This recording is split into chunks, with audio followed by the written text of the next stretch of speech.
ചങ്ങായിമാർ എല്ലാവർക്കും സുഖല്ലേ? ഞാനിന്ന് പറയാൻ പോകുന്നത് നമ്മളെ സംഘി കൃഷ്ണരാജ് വക്കീലില്ലേ, ആ വക്കീലിന് ഒരു കുരുവൊട്ടലിനെ കുറിച്ചും ഒരു കുത്തിത്തിരിപ്പിനെ കുറിച്ചുമാണ്. ഇന്നലെ 19 വയസ്സ് മാത്രം പ്രായമുള്ള ചിത്രപ്രിയ എന്ന പെൺകുട്ടി അലെന്നു പേരുള്ള സ്വന്തം കാമുകന്റെ കൈകളാൽ ക്രൂരമായി കൊലപ്പെട്ട വിവരം നമ്മളെല്ലാം അറിഞ്ഞതാണല്ലോ. അതുമായി ബന്ധപ്പെട്ട് വീഡിയോ ഒന്നും ചെയ്യേണ്ടെന്ന് ഞാൻ വിചാരിച്ചെന്ന്. പക്ഷേ ഇന്നലെ കൃഷ്ണരാജ് വക്കീല് ഒരു വൃത്തികെട്ട പോസ്റ്റ് ഇട്ട്, ആ പോസ്റ്റ് ഇട്ടത് കൊണ്ട് മാത്രമാണ് ഞാൻ ഇന്ന് ഈ വീഡിയോ ചെയ്യുന്നത്.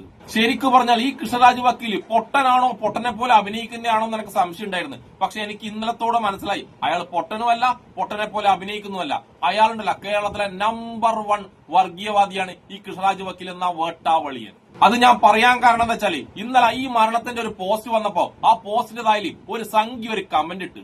അർജുൻ കൃഷ്ണ എന്ന പേരുള്ള ആ സംഘിട്ട കമന്റ് ഇതാണ്: പതിവ് പോലെ ഏതെങ്കിലും സുഡാപ്പിയാകും പ്രതി എന്ന്. നിങ്ങൾ ആലോചിക്കേണ്ടത്, ആ പ്രതിയുടെ പേര് ആ പോസ്റ്റിൽ തന്നെ അലൻ എന്ന് പറഞ്ഞിട്ടുണ്ട്. എന്നിട്ടും ആ അർജുൻ എന്ന പേരുള്ള ചാണകം മാത്രം തലയിലുള്ള ഒരു സംഘി അതുപോലും സുഡാപ്പിയാക്കിയിട്ട് മുസ്ലിമിന്റെ തലയിൽ കൊണ്ടിടാനാണ് നോക്കുന്നത്. ആ അർജുൻ എന്ന പേരുള്ള വേട്ടാവളിനെ വിളിക്കേണ്ടത് വേറെ പേരാണ്. പക്ഷെ എനിക്ക് ഇവിടെ വിളിക്കാൻ കഴിയാത്തതുകൊണ്ട് മാത്രം ഞാൻ വിളിക്കുന്നില്ല. ഞാൻ എന്താണ് വിളിക്കാൻ ഉദ്ദേശിച്ചതെന്ന് നിങ്ങൾ ഊഹിച്ചോട്ടാ. ഇതിൽ നമ്മളെ കൃഷ്ണരാജ് വക്കീലിനെ ഉരുപൊട്ടാൻ ഇടയായ സംഭവം എന്താ വെച്ചാൽ, ഈ പോസ്റ്റ് നമ്മളെ അൻസാരി ഉസ്താദിന്റെ പേജിൽ അങ്ങ് പോസ്റ്റ് ചെയ്ത്, ഈ അർജുൻ എന്ന വേട്ടാവളിയൻ ചാണകൂട്ട കമന്റ് ഇല്ലേ, കമന്റ് അടക്കമുള്ള സ്ക്രീൻഷോട്ടാണ് അൻസാരി ഉസ്താദ് പോസ്റ്റ് ചെയ്തത്. അൻസാരി ഉസ്താദ് ആ പോസ്റ്റിൽ പറഞ്ഞ കാര്യങ്ങൾ ഞാൻ ഇവിടെ ഒന്ന് വായിച്ച് കേൾപ്പിച്ചു തരാം. ചിത്രങ്ങൾക്ക് കണ്ണീരിൽ കുതിർന്ന വിട അലിയാവാൻ അർജുൻ ആഗ്രഹിച്ചു, പക്ഷെ അലനായിപ്പോയി. ജനൻ TV കർമ്മ ന്യൂസിന്റെ ഒരാഴ്ചത്തെ തിരക്കഥകളാണ് അലൻ എന്ന ഒറ്റ പേര് നശിപ്പിച്ചത്.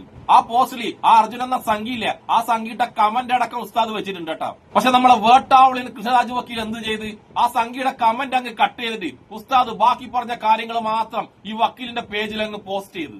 അപ്പൊ അത് വായിക്കുന്ന ആൾക്കാർക്ക് എന്താണ് തോന്നുക, ഒരു കാര്യമില്ലാണ് ഉസ്താദ് ഈ പോസ്റ്റ് എടുത്ത് അതിൽ മതവർഗീയത കുത്തിക്കേറ്റുന്നല്ലേ എല്ലാവർക്കും തോന്നുള്ളൂ. അതാണ് ഞാൻ പറഞ്ഞത്, ഈ വൃത്തികെട്ടവന്റെ മൈൻഡ് ഒന്ന് ആലോചിക്കട്ടെ. ഇതുപോലെ വൃത്തികെട്ട മൈൻഡ് ഈ കൃഷ്ണരാജ് വക്കീലിനല്ലാണ്ട് ലോകത്ത് വേറെ ആർക്കെങ്കിലും ഉണ്ടാവുമോ? നമുക്കെന്തായാലും എന്നിട്ട് ആ പോസ്റ്റിന്റെ കൂടെ ഈ വൃത്തികെട്ട കൃഷ്ണരാജ് വക്കീല് എന്താണ് എഴുതി പിടിപ്പിച്ചതെന്നും കൂടി ഒന്ന് വായിച്ചു നോക്കിയാലോ. അപ്പ ഭയം ഇരിക്കട്ടെ. ഇപ്പോൾ ഏത് ക്രിമിനൽ കേസ് റിപ്പോർട്ട് ചെയ്താലും ആലപ്പുഴ ഉസ്തു ദുആ ചെയ്ത് പടച്ചനോട് മുട്ടിപ്പായി പ്രാർത്ഥിക്കുന്ന ഒരേ ഒരു കാര്യമാണ്, അള്ളാഹ് പ്രതി മുസ്ലിം ആവല്ലേ എന്ന്. രാജ്യത്ത് ബോംബ് പൊട്ടിക്കാൻ നടക്കുന്ന ജിഹാദികളെ കയറൂരി വിട്ട് അക്കൂട്ടരെ മുസ്ലിം സമുദായം തള്ളിപ്പറയാതിരിക്കുന്നതിന്റെ ദോഷഫലമാണ് ഈ അവസ്ഥ. അങ്ങനെ പറഞ്ഞിട്ട് ഉസ്താദിനെ അവഹേളിച്ചുകൊണ്ട്, മുസ്ലിം സമുദായത്തെ അവഹേളിച്ചുകൊണ്ടാണ് ഈ വേട്ടാവളിനെ പോസ്റ്റ് അവസാനിപ്പിക്കുന്നത്. ഈ വേട്ടാവളിന് ഉദ്ദേശിച്ചത് എന്താണെന്ന് നിങ്ങൾക്കെല്ലാം ഏകദേശം മനസ്സിലായിട്ടുണ്ടാവല്ലോ. അതായത് എന്ത് അക്രമം നടന്നാലും അതിലൊരു മുസ്ലിം ഉണ്ടാവില്ലേ എന്നാണ് ഓരോ മുസ്ലിമും പ്രാർത്ഥിക്കുന്നത് എന്നാണ് ഈ വേട്ടാവളിയൻ പറഞ്ഞു വരുന്നത്.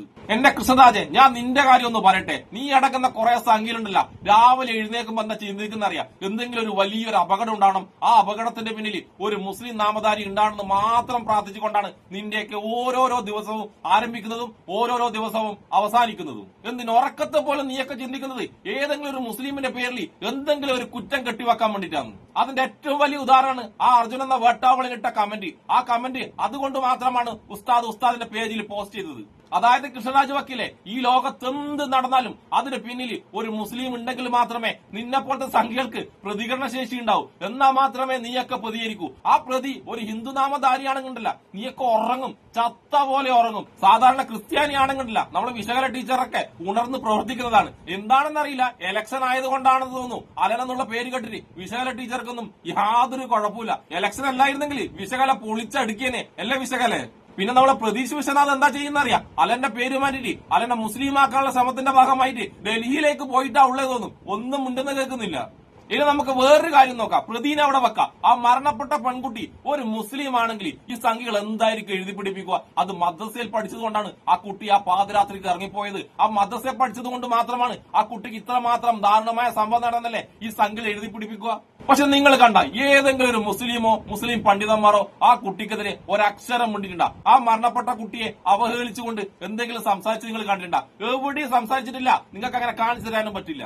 പക്ഷെ കുറെ ഹിന്ദു നാമധാരികൾ ആ കുട്ടിയെ കുറ്റം പറഞ്ഞുകൊണ്ട് കമന്റ് ഇട്ടിട്ടുണ്ട്, പോസ്റ്റ് ചെയ്തിട്ടുണ്ട്. അതായത് ഒരാൾ മരണപ്പെട്ട് കഴിഞ്ഞാൽ അവരെ പറ്റി യാതൊരു കുറ്റവും പറയാൻ പാടില്ലെന്ന് എന്റെ ഒരു ചിന്താഗതി. കാരണം ആ മരണപ്പെട്ടവരെ ആലോചിച്ചിട്ടല്ല, ആ മരണപ്പെട്ടവരുടെ കുടുംബം അത് കാണുമ്പോൾ അവർക്ക് എത്രമാത്രം വിഷമം ഉണ്ടാവും. അതുകൊണ്ട് മാത്രമാണ് ഞാൻ അങ്ങനെ ചിന്തിക്കുന്നത്. എന്നിട്ട് പോലും വലിയ വലിയ ജേർണലിസത്തെ കുറിച്ച് സംസാരിക്കുന്ന, മനുഷ്യത്വത്തെ കുറിച്ച് സംസാരിക്കുന്ന നമ്മളെ ശീതള ശ്യാമള ചേച്ചിയില്ലേ, ആ ശീതള ശ്യാമള ചേച്ചി വരെ ആ പെൺകുട്ടിയെ അവഹേളിക്കുന്ന രീതിയിൽ വീഡിയോ ചെയ്തിട്ടുണ്ട്. എന്തിന് വീഡിയോ വിട്, അതിനിട്ട തമ്പനയില് ശീതള ശ്യാമള ചേച്ചി ആ വീഡിയോ കിട്ട തമ്പനയിലും ഞാൻ നിങ്ങൾക്കൊന്ന് വായിച്ചു കേൾപ്പിച്ചു തരാം. തന്തയും തള്ളയും മണ്ടരാക്കി വെള്ളമടിച്ച് പാതിരാത്രി കറക്കം, വയസ്സ് 19 ചാവട്ടെ അല്ലേന്ന്. എന്റെ ശീതള നീ ഒന്ന് ആലോചിച്ചോക്കട്ടെ, ആ മരണപ്പെട്ട പെൺകുട്ടിയുടെ മാതാപിതാക്കൾ എപ്പോഴെങ്കിലും ഈ പോസ്റ്റ് ഈ തമ്പനയിൽ കണ്ടാൽ അവർക്ക് എത്രമാത്രം വിഷമമാവും എന്റെ ശീതള ശ്യാമളെ. നിനക്കൊന്നും അതൊന്നും ഒരു വിഷയമല്ല. നിനക്കൊക്കെ ഉണ്ടല്ല റീച്ച് മാത്രം, റീച്ച് മുഖ്യം ബിഗിലേ. നാണമില്ല എന്റെ ശീതള ശ്യാമള. എനിക്ക് നമുക്കെന്തായാലും ശീതള ശ്യാമളനെ കളഞ്ഞേക്കാം. നമുക്ക് വീണ്ടും പ്രതീക്ഷ വിശ്വനാഥിലേക്കും കൃഷ്ണരാജിലേക്കും വിശകലയിലേക്കും തന്നെ മടങ്ങി വരാം. അൻസാരി ഉസ്താദ് കുറച്ചു ദിവസം മുന്നേ ഗൗരി എന്ന് പേരുള്ള ഒരു 11 വയസ്സുകാരിയുടെ 2 മാസം വീട്ടുവാടക അടക്കം വെച്ചിട്ട് നമ്മൾ ഈ കൃഷ്ണരാജ് വക്കീലിനോടും വിശകലനോടും പ്രതീക്ഷ വിശ്വനാഥനോടും ഒരു ചോദ്യം ചോദിച്ചിന്. പക്ഷെ നമ്മൾ ഈ 3 വേട്ടാവളിയന്മാരും ആ ചോദ്യവും കണ്ടില്ല, ആ പോസ്റ്റും കണ്ടില്ല. കണ്ടില്ല എന്നല്ല, കണ്ടിന്, പക്ഷെ കണ്ട ഭാവം നടിച്ചിട്ടില്ല. കാരണം ഇവർക്കൊന്നും സഹായിക്കാനാവില്ലല്ലോ ഉസ്താദെ. സഹായം തടയാൻ വേണ്ടിയിട്ടും സഹായം മുടക്കാനും മാത്രമല്ലേ ഈ 3 വേട്ടാവളിയന്മാരെ കൊണ്ട് പറ്റുള്ളൂ. അതുകൊണ്ട് കൃഷ്ണരാജ് വക്കീലെ, ഒരു ഹിന്ദുവായ ഞാൻ നിങ്ങളോട് പറയട്ടെ, നീയൊക്കെ എഴുന്നേക്കുന്നത് എന്തെങ്കിലും ഒരു വലിയ കുറ്റകൃത്യം നടക്കണമേ എന്ന് പ്രാർത്ഥിച്ചുകൊണ്ട് മാത്രം തന്നെയാണ്. അതുമാത്രമല്ല, ആ കുറ്റകൃത്യത്തിൽ ഒരു മുസ്ലിം നാമധാരിയാകണം പ്രതിയെന്നും പ്രാർത്ഥിച്ചുകൊണ്ട് തന്നെയാണ് നിന്റെയൊക്കെ ഓരോ ദിവസവും ആരംഭിക്കുന്നത്. കാരണം അത്രമാത്രം വർഗീയതാണ് കൃഷ്ണരാജെ നിനക്കും നിന്റെ കൂടെയുള്ളവർക്കുള്ളത്. നീയൊക്കെ ഇത്രയും മാത്രം വർഗീയ വിഷം വെച്ചിട്ട് എങ്ങനെയാണ് ഭക്ഷണം കഴിച്ച് ജീവിക്കുന്നത്? മരണത്തിലും ഭക്ഷണത്തിലും മലത്തിലും വരെ വർഗീയത മാത്രം കാണുന്ന കൃഷ്ണരാജെ, നിന്നെ പോലത്തെ ഒരു വർഗീയവാദി ലോകത്തിൽ ഞാൻ വേറെ കണ്ടില്ല. ഇന്ത്യയിലെ തന്നെ നമ്പർ 1 വർഗീയവാദി ആരാന്ന് ചോദിച്ചാൽ എനിക്ക് ഒരൊറ്റ ഉത്തരേ ഉള്ളൂ, അത് കൃഷ്ണരാജ് എന്ന നീയാണ് വട്ടാവളിയ. നിന്നെ പോലത്തെ ഒരു വർഗീയവാദിയെ ഞാൻ കണ്ടിട്ടേയില്ല. അപ്പനെ ഇഷ്ടപ്പെടുന്ന എല്ലാവർക്കും എന്റെ ഒരു നല്ല സുലാൻ.